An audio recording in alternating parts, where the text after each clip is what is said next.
Hello friends, now let us start with our new topic, that is dental trauma. So these are the frequently asked questions, like all the classification of traumatic injuries, critically evaluate with the review of literature, the sequence and management of avulsion, management of fracture in both primary and permanent teeth, sequelae of trauma, and crown root fracture. So let us begin with the introduction. Dental trauma is frequently seen in children and young adults. 5% of all the injuries are the traumatic injuries to the dental teeth. Incidence and prevalence is 1.5:1 का ratio है between the males and females. Okay, मतलब frequently seen in young adults. 5% of all the injuries are the dental trauma incidence, and it is more seen of course in males than the females. Most commonly seen in the dental age group, primary dentition में 1 to 2.5 years and in permanent dentition 8 to 9 years. Again I am repeating, primary dentition between 1 to 2.5 years and in permanent 8 to 9 years. What are the predisposing factors? Can be dentinogenesis imperfecta, children with increased overjet, that is class 2 div 1 patients, children with broken homes, early childhood caries and low socioeconomic status. Dentigenesis imperfecta, increased overjet, class 2 div 1 patient, children with broken homes, ECC, low socioeconomic status. Coming on to the etiology, most commons are the falls, accident, sports injury and battered child syndrome. Okay, now I'll be starting with the classification. There are various classification given. We have to study all the classifications. So let us start with the first one, that is by Rabinovich in 1956 for the primary teeth. Rabinovich 1956 primary teeth. Fracture of enamel, fracture of dentine, fracture of pulp, fracture of root, comminuted fracture and displaced teeth. Once again, fracture of enamel, come on, say with me, fracture of enamel, fracture of dentine, fracture of pulp, fracture of root, comminuted fracture and displaced teeth. Okay, this was given by Rabinovich in the year 1956. Next is the most famous classification, that is Ellis and Davis classification 1960. Class 1 enamel fracture, class 2 dentine fracture, class 3 fracture of enamel, dentine and pulp. Okay, this is enamel plus dentine, enamel plus dentine plus pulp. Class 4 is the non-vital. Class 5 is tooth loss due to trauma. Class 6 is the root fracture with or without the crown fracture. Root fracture with or without crown fracture. Type 7 displaced tooth without crown and root fracture. Fracture of crown and mass. And class 9 is the fracture of the deciduous teeth. So any suppose you want to refer any fracture for a primary teeth, you will write it like class 9 fracture, Ellis and Davis ka class 9 fracture. You won't write it, suppose only enamel is involved, you won't write it as Ellis class 1, you will write it as Ellis class 9 fracture if it is a primary tooth. Okay.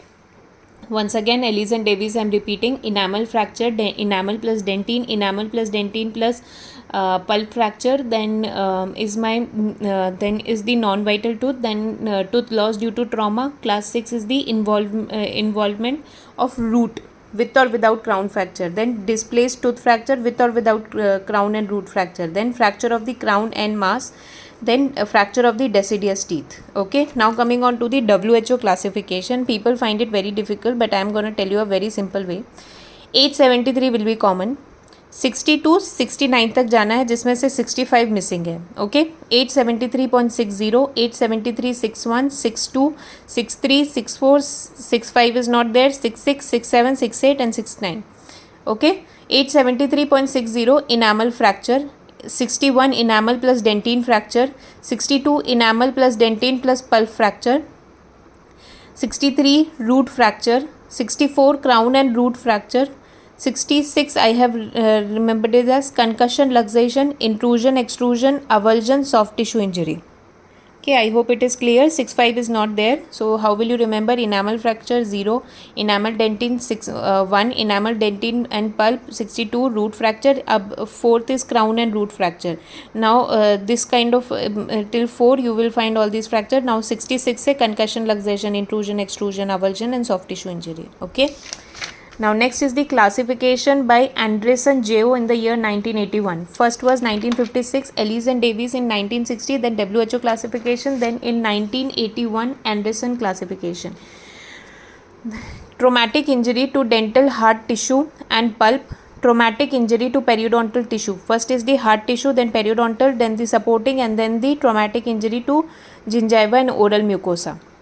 Now next is the Garcia and Godoy 1981, which is as follows: enamel crack, enamel fracture, enamel plus dentine fracture, enamel plus dentine plus pulp fracture, enamel plus dentine plus cementum no pulp with this uncomplicated fracture, enamel plus dentine plus cementum plus pulp, then root fracture, concussion, luxation, lateral displacement, intrusion, extrusion, avulsion. Once again, enamel crack, enamel fracture, enamel and plus dentine fracture, enamel plus dentine plus pulp fracture, enamel plus dentine plus cementum but no pulp, enamel plus dentine plus cementum plus pulp, then root fracture, then concussion, then luxation, then lateral displacement, intrusion, extrusion, avulsion. I hope it is clear. From 1 to 13 it is. Garcia and Godoy in 1981. Okay. Then once more, Rabinovich ka one more classification of the root fracture. It has given as HVO, horizontal, vertical and oblique. Horizontal along the length, horizontal fracture, vertical plane fracture, oblique plane fracture. Now next is the Anderson's classification on the basis of tooth luxation injury on the degree, direction and mobility.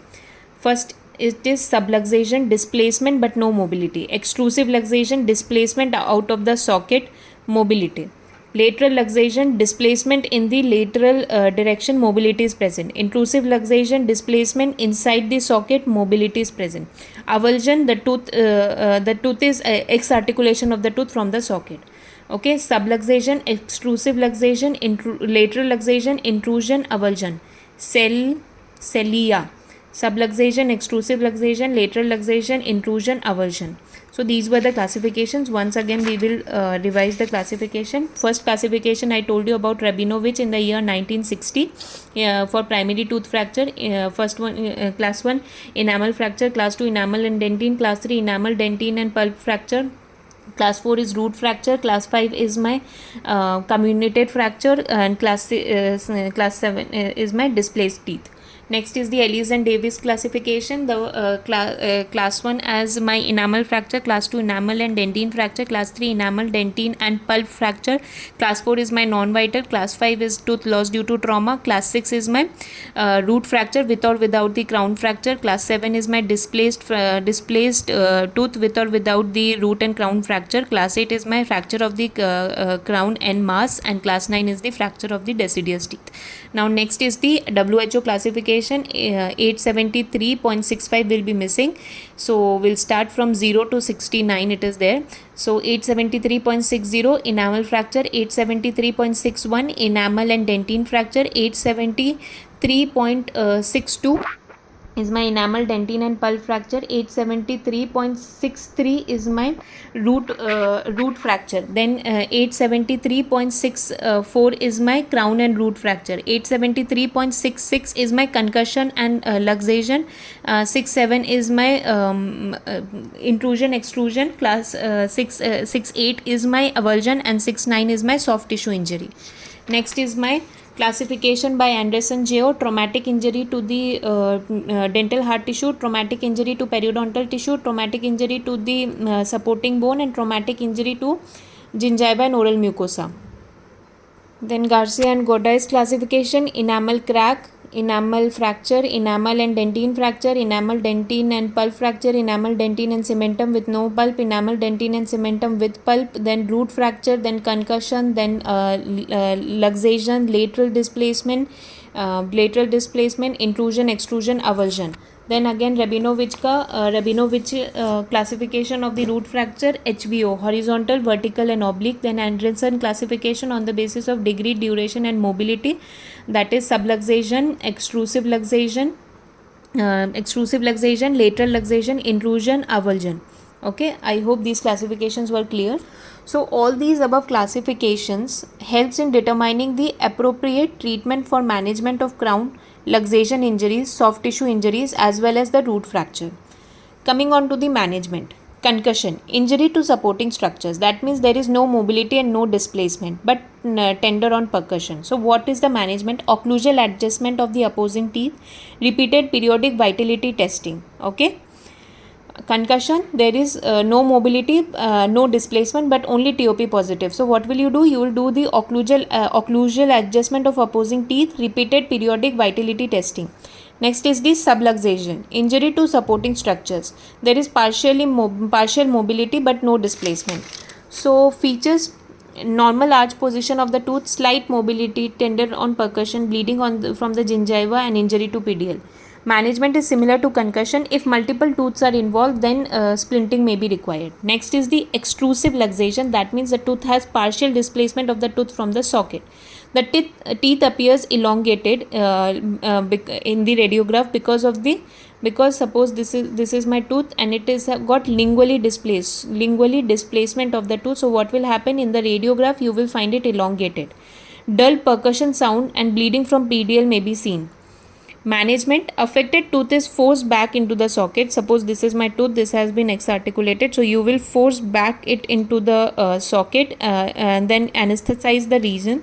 Gentle finger pressure or pressure exerted on a wooden tongue blade against the incisal surface of the adjacent tooth. Suppose this is my tooth, this is the exarticulated tooth, this is the adjacent tooth. So you will take support from the adjacent tooth and you will try to bring it in the occlusion, force back into the socket. Splinting for 2 weeks is done. Remember, splinting for extrusive luxation is for 2 weeks. Periodic vitality testing should be done, that is monthly testing. If the tooth is non-vital, follow the endodontic therapy. Follow up is 4 weeks, 6 months, 1 year.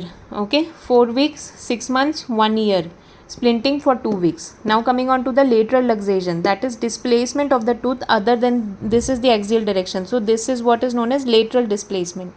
Lingual displacement of the crown, mostly associated with the fracture of the alveolar socket wall. Lateral luxation में this is my tooth, this is my socket wall. So when it displaces, it alveolar wall fracture also gets fractured. समझ आया आपको? So lateral luxation में there is mostly it is accompanied with the alveolar wall fracture. So treatment is repositioning back of the tooth in the socket. Reposition it back. This is difficult and painful. You cannot do it with just a finger pressure. You will be using forceps, and if it is in the maxillary region, infraorbital nerve block will be needed. Stabilize for 3 weeks. See, splinting duration has been increased from extrusive luxation to lateral luxation 3 weeks. Why? Because the alveolar fracture, and if it is and 3 weeks to 4 weeks, mostly it is recommended 4 weeks. Okay, if marginal bone fracture, splinting duration increases. Now coming on to the intrusive luxation, this is the most severe type of luxation injury. It is the intrusion of the tooth into the alveolar socket along the long axis. Only, so what will happen? This is the, so only small amount of the tooth will be exposed. You can see it because of the gingival swelling and around the soft tissue. Mostly it is diagnosed, mostly it occurs in the primary teeth. It is diagnosed by the history and radiographic examination. Tooth usually is not sensitive to percussion. Okay. What is the treatment? Immediate treatment need not be if it is a primary teeth. If it is a primary teeth, you do not have to do any immediate treatment. But if the primary teeth displacement or injury, it is causing any injury to the permanent tooth bud. Suppose, okay, the primary teeth, if it is causing injury to the permanent tooth bud, you don't have to do. You will just extract it. Okay. Apply cold pack to elevate the swelling and pain and stop bleeding. Okay. Now, in cases of permanent teeth, that too with open apex, spontaneous re-eruption is the treatment of choice for which it varies from 2 to 14 months. In multiple teeth involvement, surgical repositioning will be done. Okay, it is the intrusion. Suppose more or 2 teeth are intruded, then what will you do? You will do surgical repositioning. If one teeth with open apex, you just go for the spontaneous re-eruption, wait for 2 to 14 months. Okay. According to Anderson, the primary goal is the stabilization. Now coming on to the IADT 2020 recommendations for intrusive luxation. If the intrusion is less than 3 mm, spontaneous re-eruption is the treatment of choice for 8 weeks or surgical repositioning for 4 weeks. Okay. Spontaneous re-eruption 8 weeks, or if it doesn't happen, then surgical repositioning for 4 weeks. If it is between 3 to 7 mm, surgical repositioning. or orthodontic repositioning. If it is beyond 7 mm, only surgical repositioning is to be done. In follow up, do the pulp sensibility test. If it is negative, then go for endotherapy.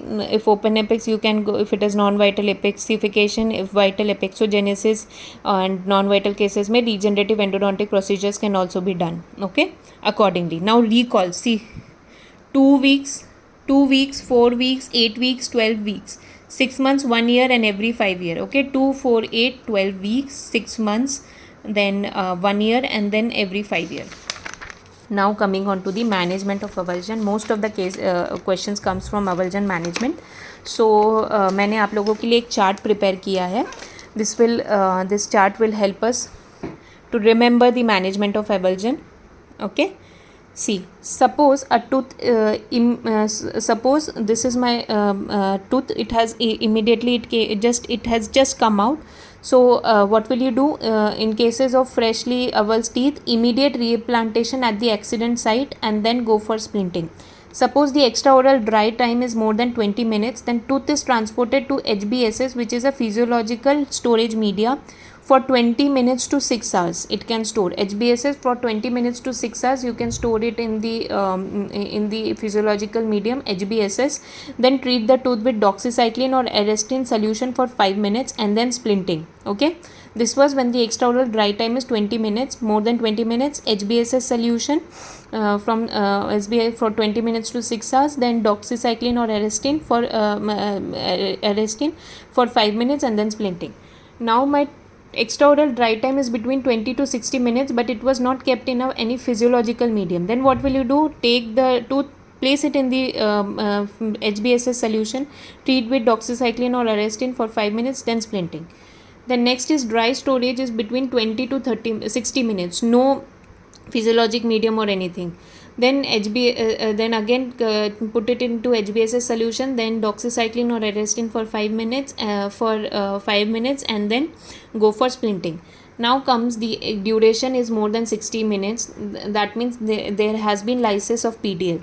Now what will you do? Clean the tooth surface with 3% of citric acid for 3 minutes. Okay, 3%, 3 minutes. Why? This increases the prognosis. Then treat it with 2% of APF or 1.23% of 2% of sodium fluoride or 1.23% of APF gel for 5 to 20 minutes. This helps in remineralization of the tooth and prevents the intentional reimplantation, helps in replantation and decreases the chances for root resorption. If it is open apex, splinting is done for 2 weeks, more than 60-minute time. If the dry open apex usually splinting for 2 weeks, but extraoral dry time is more than 60 minutes, then go for 4 weeks. No sign of revascularization. Close the apex using MT or calcium hydroxide and do the obturation later. Closed apex, splinting for 2 weeks. If more than 60 minutes, splinting for 4 weeks, 7 days, and root canal treatment. In all the cases, administration of systemic antibiotics is to be done. Tetracycline is the first choice, that is doxycycline. Doxycycline twice a day for 7 days you have to give. But for the patient who are less than 12 years, penicillin V is the choice of drug. Assess the tetanus vaccination. If needed, get a booster dose within 48 hours. Provide post-op instruction and prognosis. Follow up for 7 to 10 days, then follow up for 1 week, 1 month, 3 months, 6 months, 12 months, and usually 5 years. So this is what is the our chart for avulsion management. Now coming on to the critical evaluation of sequence of management of avulsion. Both for this one is for permanent and young tooth. According to IADT guidelines 2019, immediate reimplantation. Current IADT guidelines support immediate reimplantation. Success rate is higher as compared to the delayed reimplantation. It preserves the PDL cells and prevents formation of clots in the socket. Okay. According to Patel et al. Dental Trauma Guide, cleaning and storage of avulsed tooth should be Patel et al. In the Dental Trauma Guide on cleaning and storage of avulsed tooth, they concluded that it should be cleaned using saline or milk, stored in solution as HBSS, milk or saliva. Studies have shown that milk is as effective storage media till 4 hours, while HBSS till 12 hours. Next is according to Flores et al. 2021, treatment of the socket. Inspect for any fracture. Socket must be gently rinsed with saline. Remove the debris and clot. A blood clot should be allowed to form in the socket. It helps in reimplantation and favor environment for healing. Okay, क्या किया floors at all ने हमें क्या बोला 2021 में उसने floors at all in 2021 ने हमें ये बोला कि इंस्पेक्ट करो फ्रैक्चर साइट को कि वहाँ पे कोई फ्रैक्चर वगैरह मतलब any remaining foreign bodies है कि नहीं है, clean it with saline and prevent clot formation also, but a little bit of clot formation is necessary for reimplantation of the tooth into the socket. It gives a healing environment. Okay, now splinting. IADT guideline for management of traumatic injuries. Avul's teeth should be splinted to immobilize adjacent teeth. Okay, suppose this is my Avul's tooth, it should be splinted with this Avul's teeth along with it. Facilitate healing. Splint should be semi-rigid. No occlusal interference should be there. It should be removed after 7 to 10 days. Patient should be followed up periodically. Now IADT guidelines on antibiotics and analgesics. It should be prescribed to prevent infection and pain management. Choice of antibiotic and analgesic is dependent upon the patient's medical and drug allergy history. Duration for reimplantation according to IADT guidelines recommends tooth should be reimplanted within 30 minutes to achieve best prognosis. Follow up Flores et al. Flores et al. Again he told about the cleaning at the socket, and again he told Flores et al. In 2021 dental trauma guide. Regular monitor the healing process, check for complication, root resorption, and monitor the vitality and revascularization. Okay, now next is the IADT guidelines 2021 for primary Avul's teeth. 2019 primary Avul's teeth. Immediate reimplantation is not recommended for primary teeth as it may cause damage to the developing tooth bud. Instead, the tooth should be left out and allowed to heal. The area should be allowed to heal. Management of the bleeding. If any bleeding, gentle pressure using a sterile gauze. Analgesics and antibiotics, managing infection and pain based on patient's medical and drug history. Follow up, evaluate the healing process, see any root resorption or any complication. Radiograph should be taken periodically to monitor the developing permanent tooth bud. Space maintainers are required. If primary teeth is not reimplanted, space management is required, right? And then counseling. Importance of good oral hygiene and regular dental checkup prevents future dental trauma. So to conclude, for permanent teeth, IADT 2019 this is for primary teeth management, involves control bleeding, no immediate reimplantation, control the bleeding, prescribe analgesic and antibiotic, regular follow-up, space maintainer, and counseling. For permanent teeth, immediate reimplantation, stored in a suitable media, followed up by professional management of tooth. Literature supports HBSS and milk preferred storage media. Immediate reimplantation, best protocol for Avul's teeth. Delayed reimplantation is a critical factor for prognosis of a tooth. Delay more than 2 hours reduces survival rate significantly. Okay, now this is one of the most common question which comes, that is the sequelae of trauma. So for primary teeth and permanent teeth. In primary teeth, pulp necrosis, both primary and permanent. Root resorption. Premature exfoliation, here it might go for ankylosis. Then abnormal eruption of the permanent tooth and altered jaw growth. Okay, pulp necrosis, root resorption, primary exfoliation, abnormal eruption of the permanent tooth, altered jaw growth. Pulp necrosis, root resorption, ankylosis, aesthetic and functional abnormalities, altered jaw growth. Ankylosis, aesthetic and functional abnormalities, altered jaw growth. Okay, now primary teeth में pulp necrosis दिखता है within few months to few years में. This was concluded by IADT 2012. Pulp necrosis and primary teeth within few months to few years. Root resorption after 1 to 2 weeks. Leads to premature exfoliation, IADT 2012. Abnormal tooth eruption, AAPD 2013. Altered jaw growth, loss of space or interference with normal growth, AAPD 2013. Okay. IADT 2012, IADT 2012, AAPD 2013, abnormal tooth eruption, AAPD 2013, altered jaw growth. Now coming on to the permanent teeth. Pulp necrosis within 1 to 2 weeks or up to 2 years, IADT 2012.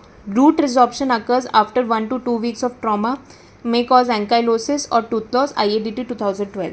Aesthetic and functional abnormalities due to enamel and dentine fracture or pulp exposure, AAPD 2013.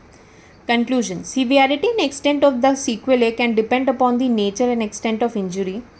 Appropriate diagnosis accordingly treatment should be planned. Next, we'll be starting with the clinical assessment and crown root fracture and management. This I will be doing in the next video. I don't want to elongate this video anymore. So if you have any doubt till here, just comment it in the comment section. I'll be happy to help. I hope it was informative. Thank you, friends.